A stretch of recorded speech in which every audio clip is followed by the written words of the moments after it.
Ravula Shekhar sir గారికి, DSP Venkateswara sir గారికి, CI Krishna సార్కు, వనపర్తి టౌన్ ఎస్ఐ గారు హరిప్రసాద్ సార్, మేడం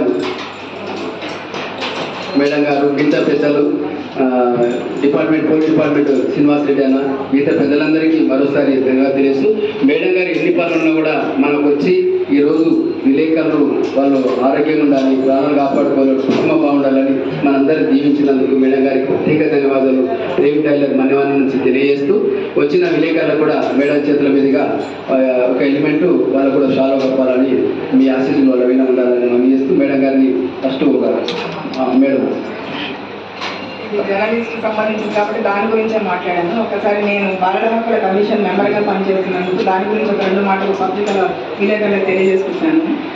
మేము బాలల యొక్క హక్కుల యొక్క పరిరక్షణ కోసం ఈ కమిషన్ ఏర్పడింది.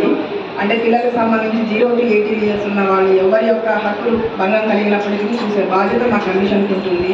అలాగే మీకు పత్రికా వారికి విలేకరులకు కూడా మీకు భాగం ఉంటుంది. ఎక్కడైనా కూడా చిన్నపిల్లలకు సంబంధించి చైల్డ్ లేబర్ కానీ, బాల్య వివాహాలు కానీ, పోక్సో కానీ ఏది జరిగినా కూడా అది సమాజానికి తెలియజేయాల్సిన బాధ్యత మీకు ఉంటుంది.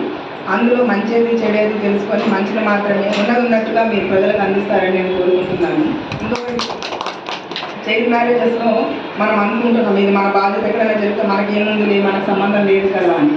కానీ బాల్య వివాహాలు జరిగితే ఎవరైనా ఎక్కడైనా కంప్లైంట్ ఇచ్చే హక్కు ప్రతి ఒక్కరికి, ప్రతి మానవుడికి ఉంది. అది వినియోగించుకొని ఈ మధ్య మనకు ఎండాకాలం సెలవులు కాబట్టి పిల్లలు ఎక్కువ మందిని వాళ్ళు పేరెంట్స్లో ఏదో రకరకాల కారణాలు, పేదరికం కావచ్చు, ఇంకా వేరే ఏదైనా కారణం కావచ్చు, తొందరగా పిల్లలు పెళ్లి చేసి వాళ్ళ బాధ్యత వదిలించుకోవాలని చూస్తారు.